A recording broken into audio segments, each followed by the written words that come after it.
Sizlar o'limdan qochib yurasizlar. O'lim shunday narsaki, agar sizlar eng baquvvat binolarga kirib olsalaringlar, o'shda ajal kelgan bo'lsa, o'shda o'lasizlar deydi. Ya'ni bu degani hakimlar aytadilarki, o'limdan qochishni iloji yo'q deydi. Hamma o'ladi deydi. O'ladi. O'sha onani qornida yotganimizda berilgan ruh omonati qachondir olinadi bu omonat. O'sha omonatni oladigan kunimiz, omonatni topshirayotgan sekund soatlarimizni o'lim soati deydi. Sakaratul maut deydi. O'lim soati. Agar bu dunyoda abadiy tirik qolishni iloji bo'lganda Rasululloh alayhisalom hozir ham tirik bo'lardilar. Rasululloh alayhisalomki vafot qildilar, endi bizga yo'l bo'lsin o'lmaslikka. Bu umuman har sohaga olganda iloji yo'q narsa. Har sohaga nima ish qilsak qilaylik, o'limdan qochib qutulib bo'lmaydi. Xudo bizga bergan umrni, bergan rizqni yashaymiz. Xo'p, o'limdan qochib qutulib bo'lmasak, unda nima qilaylik?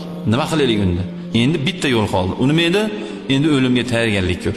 Qishda g'amini yozda ye deydi, to'g'rimi? Qishda g'amini yozda ye. To'y qilayotgan oldin 1 oy, 2 oy oldin harakat qilishni boshlaydi, to'y qilayotgan odam. To'yxonasini gaplashadi, xarajati, xullas o'ziga yarasha muammosi. Uy qurayotgan odam ham shu. Endi bizni o'limga bo'lgan tayyorgarligimiz, o'limdan keyin bizga nima asqotadi degan savol. Qishga nima asqotadi? Ha, o'tin, ko'mir, issiq joy, yo dom, yo vog'ozob. Shuni qilamiz. Safarga chiqib ketyapmiz. Nima asqotadi? Chachiq avval, sho'rti avval, mayka avval, chachiq avval, pul avval, chimadan avval. Safarda kerak narsani biz olishimiz shu tayyorgarligimiz bo'ladi.